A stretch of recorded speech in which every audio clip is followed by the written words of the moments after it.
കഥ തുടരുന്നു. ഷേർലിയിൽ നിന്നും മറുപടി ഉണ്ടാകഞ്ഞപ്പോൾ സുനിൽ വണ്ടി നിർത്തിയിട്ട് തിരിഞ്ഞു നോക്കി. എന്താടി പന്നി മിണ്ടാത്തത്? ഇങ്ങനെ വഴിയിൽ കിടന്ന് ഒച്ച വയ്ക്കാനുള്ള കാര്യമൊന്നും ഉണ്ടായിട്ടില്ല, ഷേർലി പറഞ്ഞു. ഉണ്ടായിട്ടില്ലായിരിക്കും, ഇനി ഉണ്ടാകാനും പാടില്ല, അതാ പറഞ്ഞത്. ഞാൻ വേണമെങ്കിൽ ജോലി രാജിവെച്ച് വീട്ടിലിരുന്നേക്കാം. എഴുതാപ്പുറമൊന്നും വായിക്കണ്ട, ഷേർലി നിശബ്ദമിരുന്നു. ഇനി വരുന്ന കല്യാണാലോചന ഏതായാലും നീ സമ്മതിച്ചേക്കണം. എനിക്ക് സമ്മതിക്കാൻ പറ്റുന്ന ആലോചനകളെ കൊണ്ടുവരാവൂ. ആ ഡിമാൻഡ് ശരിയാണെന്ന് സുനിലിനും തോന്നി. അല്പനേരം ആലോചിച്ചിരുന്നിട്ട് സുനിൽ വീണ്ടും വണ്ടി സ്റ്റാർട്ടാക്കി. വീട്ടിൽ എല്ലാവരും പരിഭ്രമിച്ചിരിക്കുകയായിരുന്നു. അവൾ ഏതോ രോഗിയെ കാണാൻ പോയി. സുനിലാണ് കാര്യം വിശദീകരിച്ചത്. മരം വീണ് വഴി ബ്ലോക്കായത് കാരണം തിരിച്ചു വരാൻ ബസ്സൊന്നുമില്ലായിരുന്നു. ഞാൻ ചെന്ന് വഴിയിൽ നിന്ന് കൂട്ടിക്കൊണ്ടുവന്ന് വരുക. എൻ്റെ ഈശോയെ, ഗ്രേസമ്മ തലയിൽ കൈവച്ചു. ഈ രാത്രിയിൽ എൻ്റെ പെങ്കൊച്ച് തനിച്ച് പെരുവഴിയിലൂടെ നടന്നോ? നേരം ഇരുട്ടിയപ്പം തൊട്ട് എൻ്റെ നെഞ്ചിന്ന് തീയായിരുന്നു. 6 മണിക്ക് മുമ്പേ എങ്ങനെയും വീട്ടിലെത്തുന്ന പെണ്ണിന് ഇതെന്തോ പറ്റിയെന്നായിരുന്നു എൻ്റെ വിചാരം. പെൺപിള്ളേരല്ലേ, ഓരോ ദുർബുദ്ധി തോന്നാൻ എത്ര നേരം വേണം? ഒന്നകത്ത് പോടി പെമ്പിളെ, പോൾ മാഷ് ഭാര്യയെ ശാസിച്ചു. അല്ലേ, അതിന് ഞാനെന്ത് പിഴച്ചു? ഗ്രേസമ്മ വായി പൊളിച്ചു. അങ്ങാടി തോറ്റാൽ അമ്മയുടെ നേരാണോ? ഇത് പണ്ടാരോണ്ട പറഞ്ഞ പോലാണല്ലോ. അനിഷ്ടത്തിൻ്റെ ചലനങ്ങളോടെ ഗ്രേസമ്മ തിരിഞ്ഞ് അകത്തേക്ക് പോയി. പിറ്റേന്ന് ഷേർലി പോസ്റ്റ് ഓഫീസിലെത്തി 10 മിനിറ്റ് കഴിഞ്ഞപ്പോൾ കൗണ്ടറിന് മുന്നിൽ രവീന്ദ്രൻ നായർ. ഷേർലിക്ക് പരിഭ്രമം. ഇഷ്ടം കാണിക്കാനും അനിഷ്ടം ഭാവിക്കാനും വയ്യ. ഓഫീസിൽ ആരോ തന്നെ ശ്രദ്ധിക്കുന്നുണ്ടെന്ന് ഒരിക്കൽ സാബുചായൻ്റെ ആരോപണം ഉണ്ടായപ്പോഴേ ഷേർലിക്ക് തോന്നിയിരുന്നു. ശ്രദ്ധിക്കുക മാത്രമല്ല, അയാളൊരു ചാരനെ പോലെ തൻ്റെ നടപടികൾ സാബുചായൻ്റെ കാതിൽ എത്തിക്കുന്നുണ്ട്. ഷേർലി വേവലാതിയിൽ ചുറ്റുമൊന്ന് കണ്ണോടിച്ചു. അപ്പോഴേക്കും രവീന്ദ്രൻ സംസാരിച്ചു തുടങ്ങിയിരുന്നു. ഇന്നലെ എന്തായി? ബ്രദർ ഉപദ്രവിക്കുകയോ മറ്റോ ചെയ്തോ? ഇല്ല, കുനിഞ്ഞിരുന്ന് വളരെ ശബ്ദം താഴ്ത്തിയാണ് അവൾ പറഞ്ഞത്. എന്ത് ചോദിച്ചു? ചോദിച്ചതിന് ഞാൻ സത്യസന്ധമായി മറുപടി കൊടുത്തിട്ടുണ്ട്. ഷേർലി ഇതിനെങ്ങനെ പരിഭ്രമിക്കുന്നത്? ആളുകൾ ശ്രദ്ധിക്കുന്നു. ഷേർലി ചുറ്റും നോക്കി. അടുത്ത സീറ്റുകളിലുള്ള ചിലരൊക്കെ ശ്രദ്ധിക്കുന്നുണ്ടായിരുന്നു എന്നത് സത്യം. ഷേർലിയെ അത് കൂടുതൽ തളർത്തി. ഞാൻ കാരണം ഷേർലിക്ക് കുഴപ്പമുണ്ടായോ എന്ന ശങ്കയിൽ എനിക്ക് ഇന്നലെ രാത്രിയിൽ ഉറങ്ങാൻ കഴിഞ്ഞില്ല. അതാ രാവിലെ തന്നെ വന്നത്. മുഖം കുനിച്ചിരുന്നതല്ലാതെ ഷേർലി ശബ്ദിച്ചില്ല. ഇനി നിൽക്കുന്നില്ല, പോകുന്നു, രവീന്ദ്രൻ പറഞ്ഞു. അയാൾ മുന്നിൽ നിന്നും മറഞ്ഞു കഴിഞ്ഞ ശേഷമാണ് ഷേർലി മുഖം ഉയർത്തിയത്. അപ്പോൾ തൊട്ടരികിൽ പത്മകുമാരി കള്ളച്ചിരിയോടെ. എന്താ ഇന്നലെ രാത്രി ഉറങ്ങിയില്ലെന്നൊക്കെ പറയുന്നത്? പത്മകുമാരി തിരക്കി. ഷേർലി സ്തബ്ധയായി. കാര്യം എന്തെങ്കിലും ഉണ്ടായാലും ഇല്ലെങ്കിലും ചില്ലറ അബോധങ്ങളൊക്കെ കേട്ടു തുടങ്ങിയിട്ടുണ്ട്. ഇന്നലെ രാത്രി ഷേർലിയെ ഇയാളുടെ ബൈക്കിന് പിന്നിൽ കണ്ടു എന്നതാ ലേറ്റസ്റ്റ് ന്യൂസ്. അതായാലും നുണയാണെന്ന് അപ്പോൾ തന്നെ ഞാൻ തിരിച്ചടിക്കുകയും ചെയ്തു. ഷേർലി ശബ്ദിച്ചില്ല, ചലിച്ചില്ല. എന്താണോ ഇങ്ങനെ? പറയുന്നവനൊക്കെ പറയട്ടെന്നേ. പഴയപടി ചുമൽ കുലുക്കിയൊന്ന് ചിരിക്കുതാൻ. പെട്ടെന്ന് ഷേർലി കുനിഞ്ഞ് മേശയിലേക്ക് തല ചായച്ചു. ഷേർലി, പത്മകുമാരി കുലുക്കി വിളിച്ചു. താൻ എന്താ അപ്സെറ്റായോ? താനായതുകൊണ്ടാണ് ഞാനിതൊക്കെ തുറന്നു പറഞ്ഞത്. വെറും അബോധമാണെന്ന് അപ്പം തന്നെ എനിക്കറിയാമായിരുന്നു. ഒരു നിമിഷം കഴിഞ്ഞ് ഷേർലി മുഖമുയർത്തി. സാരി തലപ്പ് കൊണ്ട് കണ്ണു തുറച്ചു. എന്നിട്ട് സ്വന്തം ജോലിയിൽ മുഴുകി. പത്മകുമാരി മെല്ലെ തിരിഞ്ഞ് സ്വന്തം സീറ്റിലേക്ക് നടന്നു.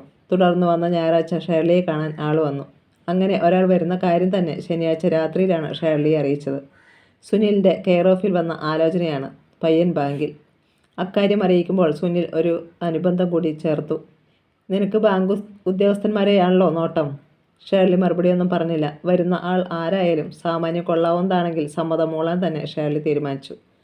മമ്മി അവളെ പ്രേരിപ്പിക്കുകയും ചെയ്തു. നിന്റെ കാര്യമോർത്ത് പപ്പായ്ക്കിപ്പം ഏതു നേരവും വിചാരമാ മോളെ. പപ്പായെ നീ വേദനിപ്പിക്കരുത്.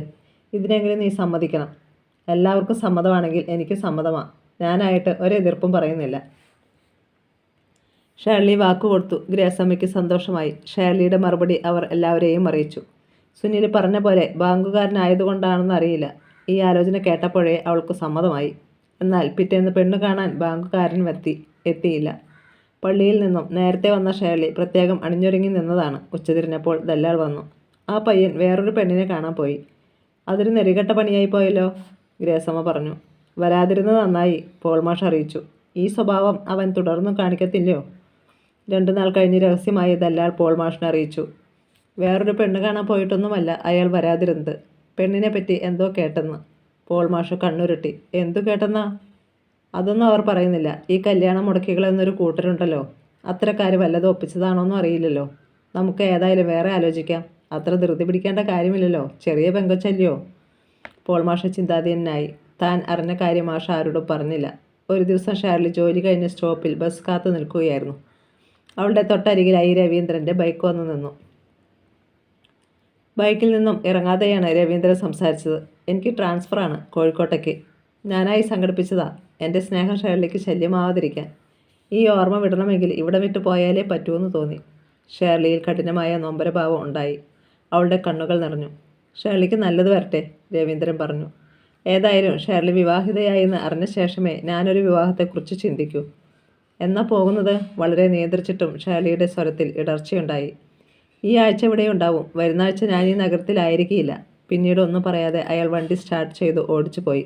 ഒരിക്കൽ പോലും അയാൾ തിരിഞ്ഞു നോക്കിയില്ല എന്നത് അവൾ ശ്രദ്ധിച്ചു. അന്നു രാത്രിയിൽ കടയിൽ നിന്ന് വന്ന സാബു നേരെ അകത്തേക്ക് കയറി ചെന്ന് ഷേർലിയുടെ മുഖമടിച്ച് ഒന്ന് കൊടുത്തു. എന്തു ഭാവിച്ചാടി നീ? ഞാൻ അറിയാഞ്ഞിട്ട് ചോദിക്കുക. എന്തു ഭാവിച്ചാ നീ? ഞങ്ങൾ ഈ 3 ആങ്ങളമാരുടെയും വയസ്സായ അപ്പൻ്റെ മുഖത്ത് കരിവരി തേക്കാനാണോ നിന്റെ ശ്രമം? മറ്റുള്ളവരോടൊപ്പം ഷേർലിയും അമ്പരന്ന് നിന്നതേയുള്ളൂ. എന്താണ് കാര്യം? പോൾ മാഷ് തിരക്കി. കാര്യം എന്താണെന്ന് പറഞ്ഞിട്ടാകട്ടടാ. കാര്യം അവൾ പറയും. പപ്പായൊന്ന് നോക്കിയിട്ട് സാബു വീണ്ടും ഷേർലിയുടെ നേർക്ക് തിരിഞ്ഞു. അവൻ നിന്റെ ആരടി? ആ രവീന്ദ്രൻ നായർ, ബാങ്ക് ഉദ്യോഗസ്ഥൻ. ഷേർലിയുടെ മുഖത്ത് അമ്പരപ്പ് നീങ്ങി. പകരം തീവ്ര സങ്കടം നിറഞ്ഞു. എനിക്ക് അയാളെ ഇഷ്ടമാണ്. അയാളെ കൂടാതെ എനിക്ക് ജീവിക്കാൻ വയ്യ. 2 കൈകൊണ്ട് മുഖം പൊത്തി അവൾ ആങ്ങലടിച്ച് കരഞ്ഞു. പോൾ മാഷിൻ്റെ രണ്ടാമത്തെ മകൻ റോണി ഒഴിച്ചുള്ളവരെല്ലാം വീട്ടിലുണ്ടായിരുന്നു. LICയിൽ ഉയർന്ന ഉദ്യോഗസ്ഥനായ റോണി വല്ലപ്പോഴുമേ വീട്ടിലെത്താറുള്ളൂ. റോണി പൊതുവെ പക്വമതിയുമാണ്. ഏറെക്കുറെ മാഷിൻ്റെ തരം സ്വഭാവം. ഷേർലിയുടെ മറുപടി കേട്ട് മാഷടക്കം സകലരും സ്തബ്ധരായി നിന്നു. ഗ്രേസമ്മ തളർന്ന് നിലത്തിരുന്നു. സുനിൽ കൈകൾ കൂട്ടിത്തിരുമ്മി രോഷം നിയന്ത്രിച്ചു. അവന് മുമ്പേ പ്രവർത്തിക്കേണ്ടവരായ പപ്പായും സാബുചേട്ടനിലും നിശ്ചലം നോക്കി നിൽക്കുകയാണല്ലോ. തിളയ്ക്കുന്ന മിഴികളോടെ പപ്പയുടെ നേർക്കൊന്ന് നോക്കി സാബു, അനുവാദം ചോദിക്കും പോലെ. മാഷിൻ്റെ ശിരസ് താണുപോയി. അതോടെ സാബു പാഞ്ഞു ചെന്ന് ഷേർലിയുടെ മുഖമടച്ച് ഒന്ന് കൊടുത്തു. കഴിവേറി മോളെ, എന്തോ വാടി പറഞ്ഞത്? നിന്നെ കൊന്നു കുഴിച്ചു മൂടും. നീയൊന്നൊരെണ്ണം ഇല്ലെന്ന് വയ്ക്കാൻ ഇവിടെ ഒരു മടിയുമില്ല. വീണ്ടും വീണ്ടും അടിച്ചു സാബു. ഷേർലി തല കുമ്പിട്ട് നിന്ന് അടിയെല്ലാം കൊണ്ടു. സുനിൽ നിഷ്കരണം നോക്കി നിന്നു. അറിയാണ്ട് പറഞ്ഞതാണെന്ന് പറയടി പെണ്ണേ, ഗ്രേസമ്മ മകളോട് അപേക്ഷിച്ചു. വെറുതെ തല്ലിക്കൊണ്ട് ചാകാൻ നോക്കാതെ. അറിയാണ്ട് പറഞ്ഞതാ. സാബു പല്ലു ഞെരിച്ചു. എല്ലാം അറിഞ്ഞുകൊണ്ട് ചെയ്തതാ അവൾ, ബാക്കിയുള്ളവരെ നാണം കെടുത്താനായിട്ട്. ഇന്നും ഇന്നലെ തുടങ്ങിയ കൃഷിയല്ലേ ഇത്. ഇവള് ശരിയല്ല എന്ന് അറിഞ്ഞുകൊണ്ട് തന്നെ അന്നൊരുത്തനെ പെണ്ണ് കാണാനായിട്ട് പോസ്റ്റ് ഓഫീസിലിട്ട് അയച്ചതും. അന്നത്തെ അവളുടെ ദേഷ്യം കാണണമായിരുന്നു. പപ്പ ഒന്ന് മോളിരുന്നേ അന്ന് ആ കല്യാണം നടന്നു പോയേനെ. ഷേർലി ഒന്നിനും ഒരക്ഷരവും മറുപടി പറഞ്ഞില്ല. സാബു പോളിൻ്റെ അളിയൻ ഏതോ ഒരു നായരാണെന്ന് നാട്ടുകാർ പറയണത് കേട്ട് ആണാണെന്ന് നെറ്റിയിൽ എഴുതി വെച്ചുകൊണ്ട് നടക്കാൻ എന്നെ കിട്ടത്തില്ല, സാബു പറഞ്ഞു. ചേട്ടായി മാത്രമല്ല, അത് കേട്ടോണ്ട് ആണായി ജീവിക്കാൻ ഞങ്ങളും അപ്പനും കാണുകയല്ല. അത് കട്ടായോ, സുനിൽ അറിയിച്ചു. അവൻ്റെ ബൈക്കിൻ്റെ പിന്നിലിരുന്ന് വന്ന അന്നേ ഞാൻ ആ കാര്യം അവളോട് പറഞ്ഞതാ. സാബു ഞെട്ടലോടെ അനിയനെ നോക്കി. ബൈക്കിന് പിന്നിലിരുന്ന് വന്ന അന്നോ? അങ്ങനെയും ഉണ്ടായിട്ടുണ്ടോ ഒരു സംഭവം? ആ, സുനിൽ മുഖം കുനിച്ചു. പപ്പ വിഷമിക്കുന്നല്ലോ എന്നോർത്ത് ഞാൻ ഒളിച്ചതാ. ഇനി മേലാൽ ഇത് ആവർത്തിക്കരുതെന്നും പറഞ്ഞിരുന്നു. എന്നിട്ടാ? അത് ശരി. ഒരു പൊട്ടിത്തെറിയിൽ സാബു വീണ്ടും ഷേർലിയുടെ നേർക്ക് തിരിഞ്ഞു. അപ്പോൾ നീ രണ്ടും കൽപ്പിച്ച ഇല്ലേ? ഇത്തവണ സാബുവിൻ്റെ കൈയല്ല കാലാണ് പ്രവർത്തിച്ചത്. ഒറ്റ തൊഴി. ഷേർലി തെറിച്ചുപോയി. കസേരയിൽ നെറ്റി ചെന്ന് ആഞ്ഞിടിച്ചു. ആ എന്നൊരു ഞരക്കത്തോടെ അവൾ താഴെ വീണതും സാബു കുനിഞ്ഞ് അവളുടെ മുഖത്തിടിച്ചു. പെട്ടെന്ന് പോൾ മാഷ് ഉച്ചത്തിൽ അലറി. മതിയടാ ദ്രോഹി. മാഷ് മകനെ പിടിച്ച് ദൂരേക്ക് തള്ളി. ഇനി അവളെ തൊട്ടു പോകരുത്. അവൾ ആരുടെ കൂടെയാണെന്ന് വെച്ചാൽ പോകട്ടെ. ആ നാണക്കേട് ഞാൻ സഹിച്ചു. ഒന്നിനെ കൊന്നിട്ട് മറ്റൊന്നിനെ ജയിലിലോട്ട് അയക്കാൻ എനിക്ക് മക്കളില്ല. അത്രയ്ക്ക് വലിയ അഭിമാനിയൊന്നുമല്ല ഞാൻ. പപ്പായുടെ ഈ സ്വഭാവം അവൾക്ക് ഇത്രയും തൻ്റെ ഇടം കൊടുത്തത്. ഒരു ഉദ്യോഗമുണ്ടെന്നതിൻ്റെ അഹങ്കാരമുണ്ട്. അല്ലെങ്കിൽ അവൾ നമ്മുടെ മുഖത്ത് നോക്കി ഇങ്ങനെ പറയുമോ അവൾക്ക് അവന് ഇഷ്ടമാണെന്ന്? ഏതായാലും ഇനി നീ ഉദ്യോഗം ഭരിക്കാനായി ഈ വീടിന് വെളിയിൽ ഇറങ്ങത്തില്ല, നോക്കിക്കോ. ചുവർ ചാരി തളർന്നിരിക്കുന്ന അഞ്ചത്തിയുടെ നേർക്ക് സാബു കറുകറെ നോക്കി. ഷേർലിയുടെ നെറ്റിയിൽ നിന്നും വായിൽ നിന്നും ചോരയൊഴുകി. ഗ്രേസമ്മയ്ക്ക് അത് സഹിച്ചില്ല. അവർ മകളെ ചേർത്ത് പിടിച്ചു. അയ്യോ, എൻ്റെ കുഞ്ഞിനെ ഇത് എന്തോവാ ചെയ്തിരിക്കുന്നത്? ഇത് കുറേ കടുപ്പമായാലോടാ ദുഷ്ട. ഗ്രേസമ്മ മകനെ നോക്കി. ചത്തുപോയിരുന്നേ വലിച്ചു കുഴിച്ചു മൂടാമായിരുന്നു. എന്നിട്ട് ഞാനങ്ങ് ജയിലിലോട്ട് പോയേനെ, രോഷത്തിൽ വിറച്ചുകൊണ്ട് സാബു പറഞ്ഞു. ഗ്രേസമ്മ മകളുടെ താടി പിടിച്ചുയർത്തി. എൻ്റെ പൊന്നുമോളെ, നിനക്കറിയത്തില്ലോ അവൻ്റെ സ്വഭാവം. മുന്നും പിന്നും നോട്ടമില്ലാത്ത ചെറുക്കനാണെന്ന്. തെറ്റ് നിന്റെ പക്ഷത്തല്ലയോ? നീ വേണ്ടായോ തോറ്റുകൊടുക്കാൻ? ഷേർലിയുടെ കവിളിലൂടെ കണ്ണീർ ചാലുകൾ ഒഴുകി. ഏതായാലും ഇനി അവനെ നീ നേരെ ചൊവ്വെ കാണത്തില്ല, സാബു ഷേർലിയോട് പറഞ്ഞു. ഒന്നുകിൽ ഒറ്റ കൈ അല്ലേ ഒറ്റ കാല്. അതിനുള്ള ഏർപ്പാട് ചെയ്തേച്ചാ ഞാനിങ്ങ് പോന്നത്. ഷേർലിയുടെ കണ്ണുകളിൽ നടുക്കം. അവൾ ആകെ തകർന്നു മമ്മിയുടെ മടിയിലേക്ക് വീണു. ഫാ, നാണം കെട്ടവനെ. പോൾ മാഷ് സാബുവിൻ്റെ നേർക്ക് ചീറി. നിന്റെ പെങ്ങളെ തോന്നിയാസം കാണിച്ചതിന് വല്ലവൻ്റെ കൈയും കാലും ഇല്ലാതാക്കുന്നത് എന്തിനാടാ? ചോദിക്കാൻ ആണുങ്ങളുണ്ടെന്ന് അവനുമൊന്ന് അറിയണമല്ലോ. അക്കാര്യത്തിൽ ഞാനും ചേട്ടായിയുടെ പക്ഷത്താ. സുനിൽ സാബുവിനെ പിന്താങ്ങി. നടക്കാത്ത കാര്യമാണെന്ന് അവനും അറിയാം. ഇവളൊരു ക്രിസ്ത്യാനി പെണ്ണാണെന്ന് അറിയാതെയാണല്ലോ അവൻ. അപ്പോൾ ചോദിക്കാൻ ആളില്ലെന്ന് കണ്ടിട്ട് തന്നെയാ. അവന് നഷ്ടമൊന്നുമില്ല. അവൻ അന്യ നാട്ടുകാരനാ. ഇത് വല്ലതും പുറത്തറിഞ്ഞാൽ ഇവളാ നിന്നു പോകുന്നത്. ആ വാചകം പോൾ മാഷയെയും തളർത്തി.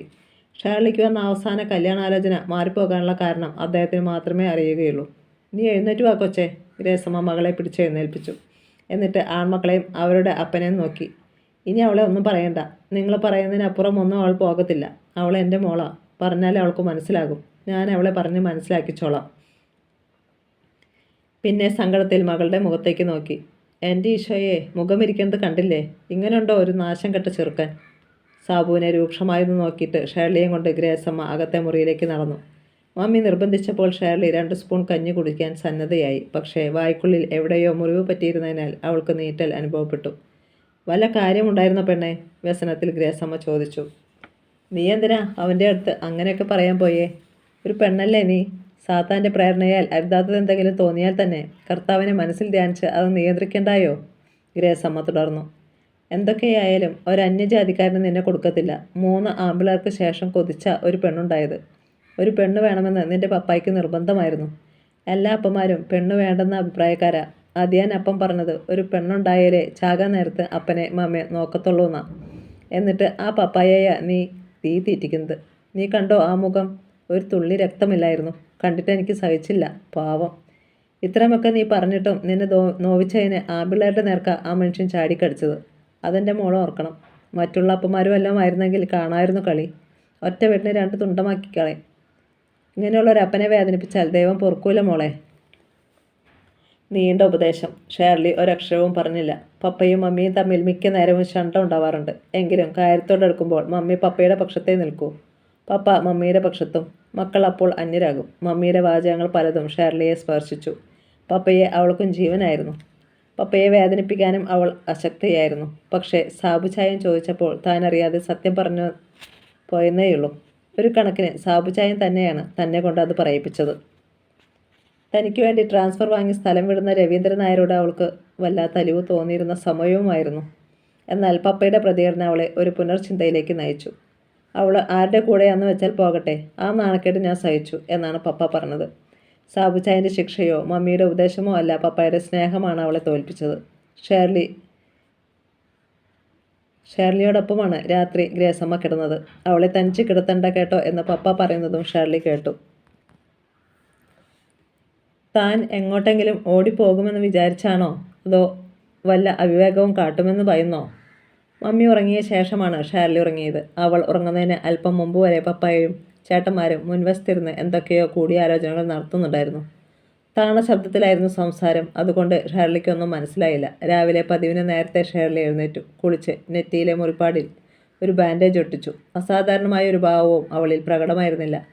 രാവിലെ ചേട്ടന്മാർക്ക് പ്രാതൽ വിളമ്പിയതും അവളാണ്. വല്ലാതെ മുറിഞ്ഞിട്ടുണ്ടോടി പെണ്ണേ?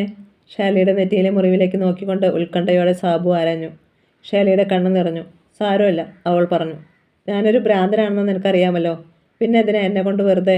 സാബു പെങ്ങളെ നോക്കി. ഷേർലി മുഖം കുനിച്ചു നിന്നു. എന്നോട് ആദ്യം കെട്ടണമെന്ന് പപ്പ പറഞ്ഞപ്പം ഞാൻ ഒരുപാട് സ്ത്രീധനവും വലിയ കുടുംബവും നോക്കി നടന്നത് എന്തിനാണെന്ന് നിനക്കറിയാമോ? സാബു ചോദിച്ചു. പിന്നെ അവൻ തന്നെ മറുപടിയും പറഞ്ഞു. നിനക്ക് വേണ്ടിയിട്ടാ. ഇവിടെയുള്ളതും എനിക്ക് കിട്ടുന്നതും മുഴുവൻ കൊടുത്തിട്ടായാലും നിനക്ക് അങ്ങേയറ്റത്തെ ഒരു പയ്യനെ കൊണ്ടു തരണമെന്ന് വിചാരിച്ച്. നീ സുഖമായും അന്തസ്സായും കഴിയണമെന്ന് വിചാരിച്ച്. എന്തെല്ലാം സ്വപ്നങ്ങളുണ്ടെന്നറിയാമോ നിന്നെപ്പറ്റി ഞങ്ങൾക്ക്? ഞാൻ അതിനെതിരൊന്നും നിൽക്കുന്നില്ല. അതുപോലെ വിങ്ങിപ്പൊട്ടിക്കൊണ്ടാണ് ഷേർലി പറഞ്ഞത്. സാബുവും സുനിലും അത്യാഹ്ലാദത്താൽ പരസ്പരം നോക്കി. അത് മതി, സുനിലാണ് പറഞ്ഞത്. നിനക്ക് എങ്ങനെയുള്ള ചെറുക്കനെ വേണമെന്ന് നീ പറഞ്ഞോ? എന്ത് സ്ത്രീധനവും പൊന്നും വേണമെന്ന് പറഞ്ഞോ? ഞങ്ങളെ വിറ്റിട്ടായാലും ഞങ്ങളത് സാധിച്ചു തരും. അളിയനായി ഞങ്ങൾക്ക് വരുന്നവൻ ഒരു ക്രിസ്ത്യാനിയായിരിക്കണമെന്ന് മാത്രമേ നിർബന്ധമുള്ളൂ. നിന്നെ മാത്രമല്ല, ഞങ്ങളെയും അത് ബാധിക്കും. പുരോഗമനം പ്രസംഗിക്കാനേ നമ്മുടെ ആളുകൾക്ക് കഴിയൂ. നമ്മളിപ്പോഴും 10-25 വർഷം മുമ്പുള്ള അതേ ലോകത്ത് തന്നെ. മതവിശ്വാസവും ദൈവവിശ്വാസവും ഒക്കെ പഴയതിലും കൂടിയിരിക്കുന്നെന്നാ സത്യം. നിനക്കറിയാവോ സുനിലെ, മിശ്രവിവാഹ ദമ്പതികൾ പോലും സ്വന്തം മക്കളുടെ കാര്യത്തിൽ തങ്ങളിൽ ആരുടെയെങ്കിലും ജാതിയിലുള്ള ബന്ധുവിനെ തന്നെ കിട്ടണമെന്ന് വാശി പിടിക്കാറുള്ള കാര്യം? സാബു ചോദിച്ചു. പിന്നില്ലേ, സുനിൽ ചിരിച്ചു. തങ്ങൾക്ക് പറ്റിയ അബദ്ധം മക്കൾക്ക് പറ്റരുതെന്ന അവരുടെ ആശ. സന്തോഷത്തിലാണ് സാബുവും സുനിലും പുറത്തുപോയത്. അതോടെ ഷേർലി പപ്പയോട് തിരക്കി. ഞാനും ഓഫീസിൽ പോയിക്കോട്ടെ പപ്പ? നെറ്റിയിൽ ഇത് എന്നാ പറ്റിയതാണെന്ന് ആരെങ്കിലും ചോദിച്ചാലോ? കുളിമുറിയിൽ വീണതാണെന്ന് പറഞ്ഞോളാം. നീ ഇനി അയാൾ കാണുമോ മോളെ? ഇല്ല പപ്പ. ഷേർലിയുടെ ശബ്ദം ഇടറി. അയാൾ ട്രാൻസ്ഫറായി പോകുകയാണ്. നേരാണല്ലോ ഇല്ലേ? എൻ്റെ പപ്പയാണേ നേര്. ഷേർലി കണ്ണു തുടച്ചു. എങ്കിൽ മോൾ പോയിക്കോ. പപ്പായ്ക്ക് നിന്നെ വിശ്വാസമാണ്. പോസ്റ്റ് ഓഫീസിൽ വെച്ച് എല്ലാവരോടും അവൾ കുളിമുറിയിൽ വീണു എന്ന നുണ കാച്ചി. ഓഫീസിലെത്തി അരമണിക്കൂർ കഴിഞ്ഞപ്പോൾ ഷേർലിക്ക് ഒരു ഫോൺ വന്നു.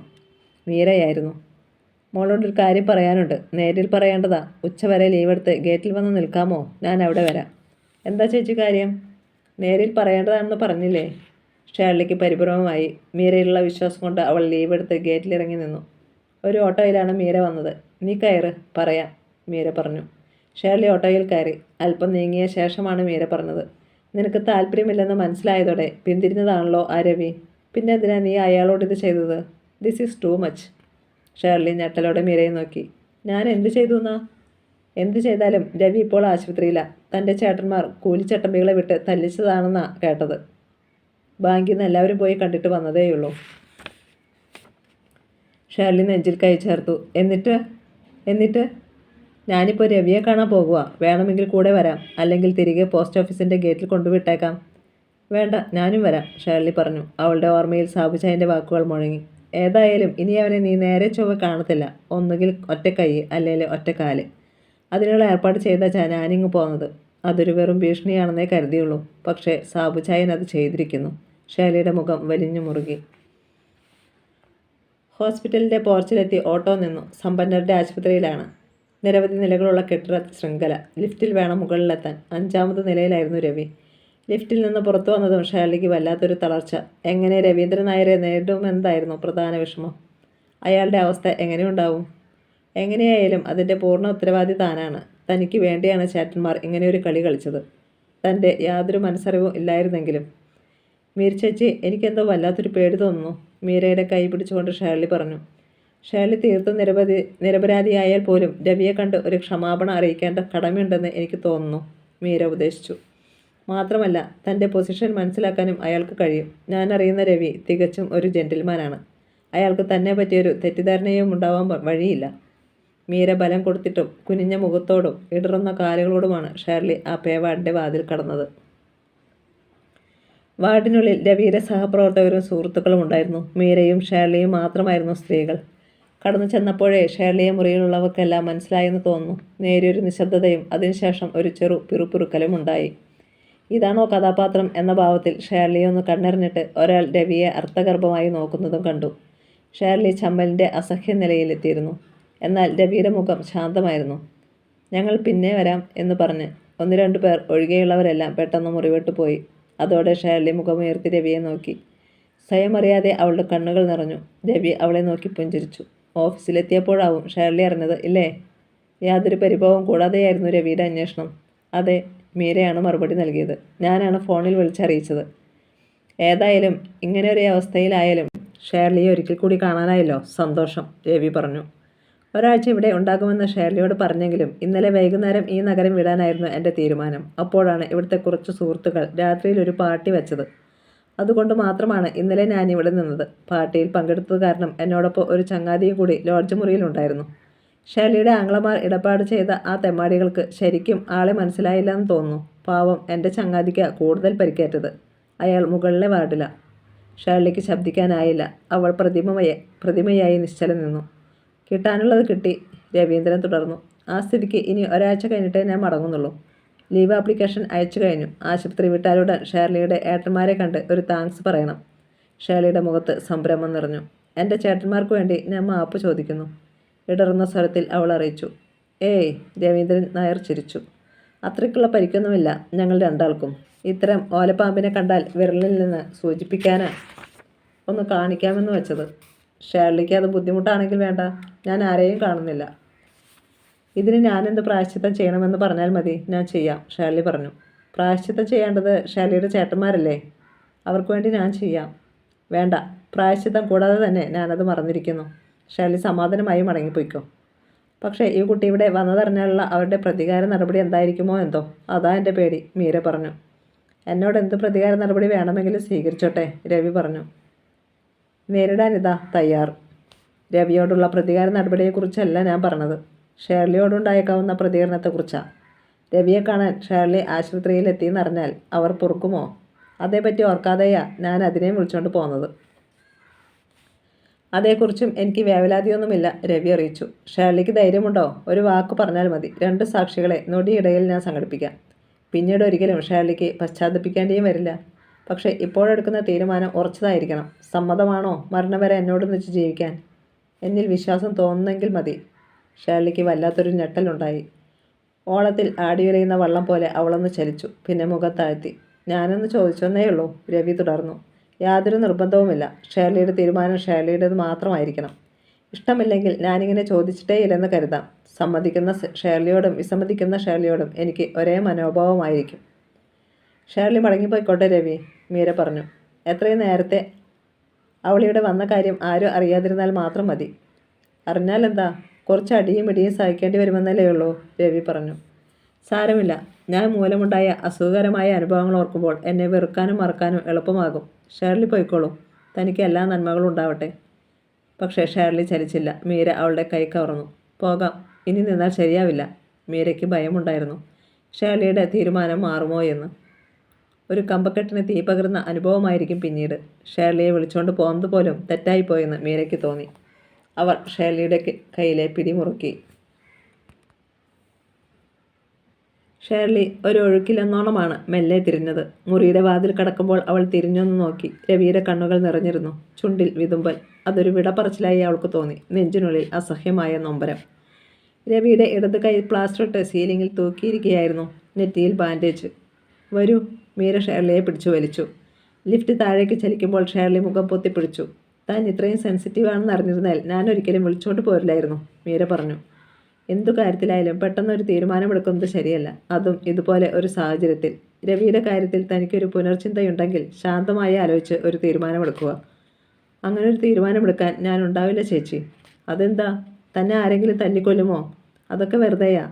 തൻ്റെ കൂടപ്പിറപ്പുകൾക്ക് തന്നോട് സ്നേഹമില്ലാതെ വരുമോ? തന്നോടുള്ള സ്നേഹം കൊണ്ടാണ് അവർ രവിയെ ദ്രോഹിച്ചത്. പക്ഷേ എനിക്ക് ആ വീട്ടിലേക്ക് പോകാൻ വയ്യ ചേച്ചി. എന്തുകൊണ്ട്? എനിക്കറിയില്ല. രവിയെ വിട്ട് എനിക്ക് പോകാൻ വയ്യാതായിരിക്കുന്നു. അവർ ലിഫ്റ്റിൽ നിന്നും വെളിയിൽ വന്നിരുന്നു. ആശുപത്രിയുടെ റിസപ്ഷന് മുന്നിൽ വല്ലാത്ത ആൾക്കൂട്ടം. ഷേർലി കരയുന്നതിൽ ആർക്കും അത്ഭുതമൊന്നും തോന്നിയില്ല. ഗുരുതരാവസ്ഥയിൽ കഴിയുന്ന വല്ല രോഗിയുടെയും ബന്ധുവാണെന്ന് വിചാരമാവും ആളുകൾക്ക്. ഷേർലി, കുട്ടി ചുമ്മാ ഭ്രാന്ത് പറയരുത്, മീര ശാസിച്ചു. ഭ്രാന്താണെങ്കിൽ ഭ്രാന്ത്. ചേച്ചി തിരിച്ചു പോയിക്കോ, ഞാൻ വരുന്നില്ല. പറഞ്ഞതും അവൾ തിരിഞ്ഞ് ലിഫ്റ്റിന് നേർക്കുന്നു ഓടി. മീരയ്ക്ക് എന്ത് വേണമെന്നറിയാതെയായി. ഷേർലി പ്രായപൂർത്തിയായ ഒരു പെണ്ണാണ്. വിദ്യാഭ്യാസവും സ്വന്തം വരുമാനവുമുള്ളവൾ. ഒരു പരിധിക്കപ്പുറം അവളെ നിയന്ത്രിക്കേണ്ടതില്ലെന്നും മീരയ്ക്ക് തോന്നി. ഷേർലി ഓടി രവിയുടെ പേവാടിന് മുന്നിലെത്തി. രവിയോട് യാത്ര പറഞ്ഞ് പുറത്തേക്ക് ഇറങ്ങുകയായിരുന്നു കൂടെ ഉണ്ടായിരുന്നവർ. ഷേർലിയെ കണ്ടതും അവരിൽ നിന്നു. രവിക്കും അത്ഭുതം. ഷേർലി തിരിച്ചു വരുമെന്ന് അയാൾ പ്രതീക്ഷിച്ചതേയില്ല. എന്താ ഷേർലി? രവി തിരക്കി. ഞാൻ പോകുന്നില്ല, ഷേർലി പൊട്ടിക്കരഞ്ഞു. രവിയുടെ മുഖത്ത് ആഹ്ലാദത്തിൻ്റെ തിരത്തള്ളൽ. നന്നായി ആലോചിച്ചിട്ടാണോ? എനിക്കൊന്നും ഇനി ആലോചിക്കേണ്ട. കുറേ സമയത്തെ ആലോചനയ്ക്ക് ശേഷമായിരുന്നു രവിയുടെ മറുപടി. എനിക്ക് പൂർണ്ണ സന്തോഷമാണ്. ഇതിലും വലിയൊരു സന്തോഷം എനിക്കിനി ഉണ്ടാവാനില്ല. ഒരിക്കലും ലഭിക്കില്ലെന്ന് കരുതിയ ഭാഗ്യമാണ് എന്നെ തേടി വന്നിരിക്കുന്നത്. സത്യത്തിൽ ഇതിന് ഞാൻ ഷേർലിയുടെ സഹോദരന്മാരോട് നന്ദി പറയുന്നു. പക്ഷേ ചേട്ടന്മാരെയും പപ്പായെയും ഉപേക്ഷിക്കാൻ ഞാൻ തയ്യാറല്ല.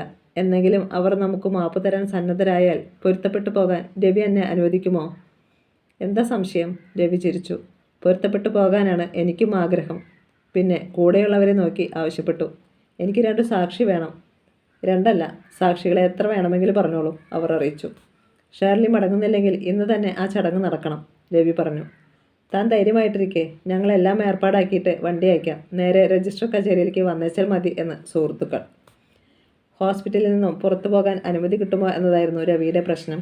പക്ഷേ കാര്യം വിശദീകരിച്ചപ്പോൾ ഡോക്ടർ സമ്മതം മൂളി. ഒരു ടൂറിസ്റ്റ് ടാക്സി എത്തി. ഷേർലിയുടെ മനസ്സ് അപ്പോഴും ഊഞ്ഞാലാടുകയായിരുന്നു. വേണോ വേണ്ടയോ? മുമ്പേ തീരുമാനിച്ചിരുന്നതല്ല ഈ രംഗം. ഭയത്തോടെ ഓടി ഓടി അകന്നതാണ്. തലേന്ന് രാത്രി പോലും ഇങ്ങനെയൊരു വിധി വൈപരീത്യത്തെക്കുറിച്ച് സങ്കല്പിച്ചിരുന്നില്ല. നിയോഗം പോലെയാണ് ഇപ്പോൾ എല്ലാം വന്ന് സംഭവിക്കുന്നത്. താനായി രവിയോട് പറഞ്ഞു പോയി ഇനി മടങ്ങുന്നില്ലെന്ന്. എല്ലാ ഒരുക്കങ്ങളും ചെയ്തു കഴിഞ്ഞപ്പോൾ പിന്തിരിയുന്നത് ശരിയല്ല. സാക്ഷികളും രജിസ്ട്രാറും മാത്രമല്ല, മറ്റ് പലരും കാര്യം അറിഞ്ഞിട്ടുണ്ടാവും. രവിയെ സഹായിക്കാൻ ധാരാളം ആളുകൾ തയ്യാറായിരിക്കുന്നു. ആ കൂട്ടത്തിൽ രവിയുടെ ക്രിസ്ത്യാനി സുഹൃത്തുക്കളുമുണ്ട്. സ്ത്രീകളായി ആരെങ്കിലും വേണമെന്ന വിചാരത്തിൽ രവി മീരയെ വിളിച്ചതാണ്. പക്ഷേ മീര ചേച്ചി ഭയന്നു മാറിക്കളഞ്ഞു. ഭർത്താവ് പറഞ്ഞാൽ കുഴപ്പമാണത്രേ. എങ്കിലും മാനസികമായി മീര ചേച്ചിയും സപ്പോർട്ടിംഗ് ആണ്. പുറപ്പെടുന്നതിന് തൊട്ടു മുമ്പ് രവിയുടെ സുഹൃത്തായ സലീമിൻ്റെ ഭാര്യ സുലേഖ ഷേർലിക്ക് തുണയായി എത്തി. സുലേഖ ഷേർലിയെ ഒരു അത്ഭുതത്തോടെയാണ് നോക്കിയത്. എൻ്റെ റബ്ബേ, എനിക്കാണെങ്കിൽ ഇത്ര ധൈര്യം കിട്ടില്ല. ഷേർലിയെ ഞാൻ അഭിനന്ദിക്കുന്നു.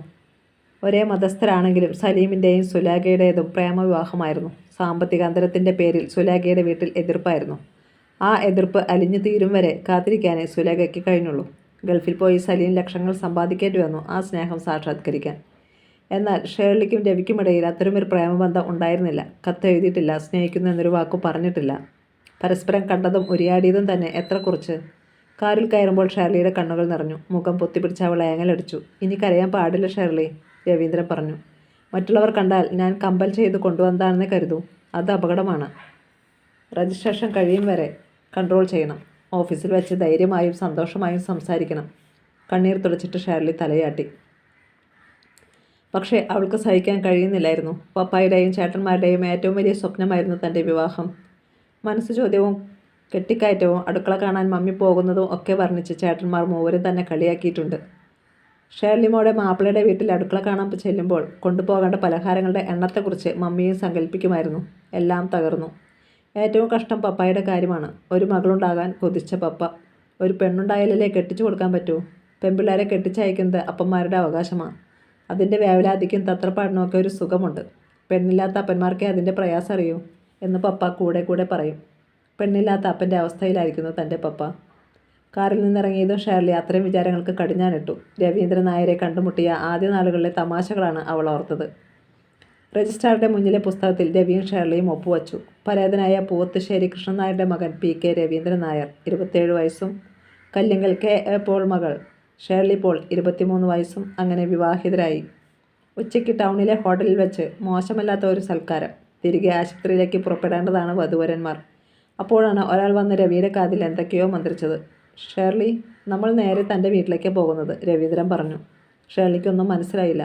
പപ്പായും ചേട്ടന്മാരും തന്നോട് പുറത്തോ? തങ്ങളെ അംഗീകരിക്കാൻ തയ്യാറായിരിക്കുന്നോ? പക്ഷേ ഷേർലിക്ക് അങ്ങനെ പ്രതീക്ഷിക്കാൻ ധൈര്യമില്ലായിരുന്നു. രവിയാണെങ്കിൽ കാര്യമൊന്നും പറഞ്ഞതുമില്ല.